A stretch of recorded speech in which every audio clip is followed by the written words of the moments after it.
नमस्कार दोस्तों, मैं हूं डॉक्टर अमरीश खारी और आप देख रहे हैं डॉक्टर खारी। आज जिस दवाई के बारे में बात करेंगे वो है लेपिसेल्बस। काफ़ी सारी बीमारियों में से दिया जाता है। इस वीडियो में हम जानेंगे कि किन सिम्टम्स यानी लक्षणों में से लेना चाहिए और किन रोगों में इफेक्टिव है, लेने का सही तरीका क्या होता है। जानने के लिए वीडियो पूरा देखें। अगर आप हमारे चैनल पर नए हैं तो चैनल को सब्सक्राइब कर लें ताकि आने वाली हेल्थ रिलेटेड वीडियो से आप अपडेटेड रहें। वैसे तो इस दवाई को काफ़ी सारी बीमारियों में दिया जाता है, लेकिन ये खास तौर पर दी जाती है गांठों में यानी लाइपोमा में।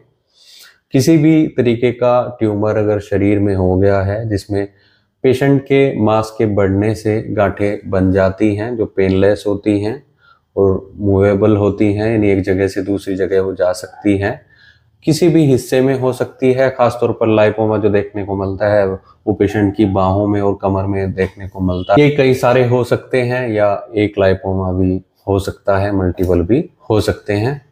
इसके अलावा इसे हम सिर दर्द में दे सकते हैं, कान के दर्द में दे सकते हैं या ब्रेस्ट पेन में दे सकते हैं, या फिर ये दवाई दी जाती है ग्लैंड्स के बढ़ने पर, एनलार्जमेंट ऑफ ग्लैंड में भी ये दवाई दी जाती है। पेशेंट को कान में इन्फेक्शन हो जाता है जिसके कारण एक्सटर्नल ईयर में पेन देखने को मिल सकता है। ऐसे केस में इसे कान के दर्द में दे सकते हैं।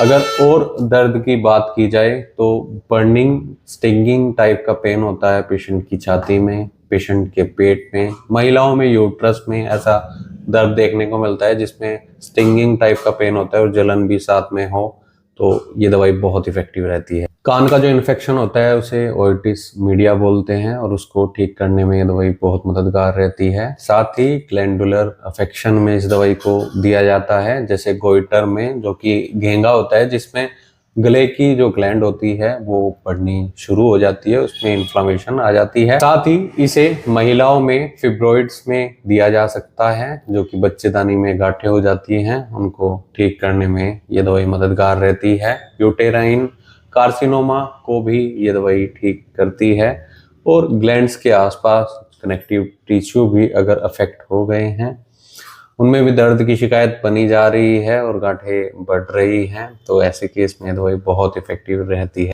इस दवाई को बेबीज में भी दिया जाता है, बच्चों में भी दिया जाता है। अगर बच्चा हेल्दी है लेकिन खून की कमी उसमें देखने को मिल रही है तो ये दवाई दी जा सकती है। बच्चे को भूख बहुत ज़्यादा लगती है तो उसको भी कंट्रोल करती है। अडल्ट्स में भी अगर ऐसा देखा जा रहा है कि भूख बहुत ज़्यादा लग रही है तो उसको कंट्रोल करने में दवाई बहुत इफेक्टिव रहती है। मेमरी ग्लैंड में पेशेंट को यानी छाती में दर्द होता है और उसमें हार्डनेस देखने को अगर मिल रही है तो ये दवाई बहुत इफेक्टिव रहती है।